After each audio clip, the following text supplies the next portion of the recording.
And we're back to learning Premiere Pro, and this time I'm going to show you an easy way to create a glitch transition. There are obviously many ways to create a glitch transition, but we're going to use the wave warp. For this one, I've got two simple clips and I need an adjustment layer, so right click in your projects menu, select it under new item. By default it has the same size as your sequence, but you can change it here.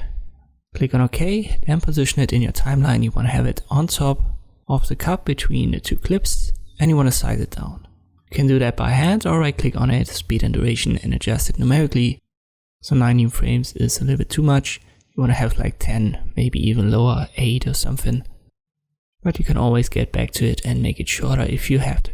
What's important is the position. As I've said, it needs to be on top of the cut so that both clips are covered by the adjustment layer. Now we need the wave warp. Go to effects and drag and drop it on the adjustment layer.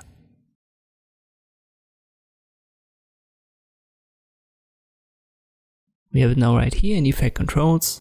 If you can't find these menus, just go to window and then click on effects and effect controls. They should open.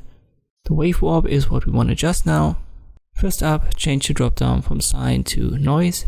You can see we've got these black areas on the edges.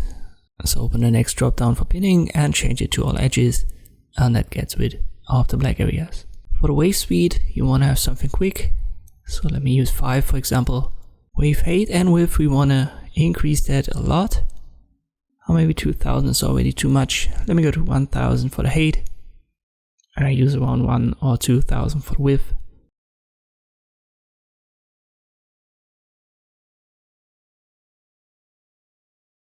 The direction right now is vertical. If you want to have it horizontal, just change it to 180 degrees. And that's what we want to have. You can already play the clip and you've got your glitch transition. But it's not very colorful, it's only black.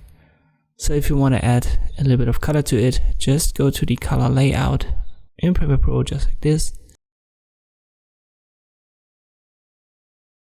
And under Lumetri color, you want to open the drop down for adjustments, but make sure that you've got the adjustment layer selected, otherwise you won't see it. And under adjustments, you want to change the vibration and saturation. Just go to the max, it's fine.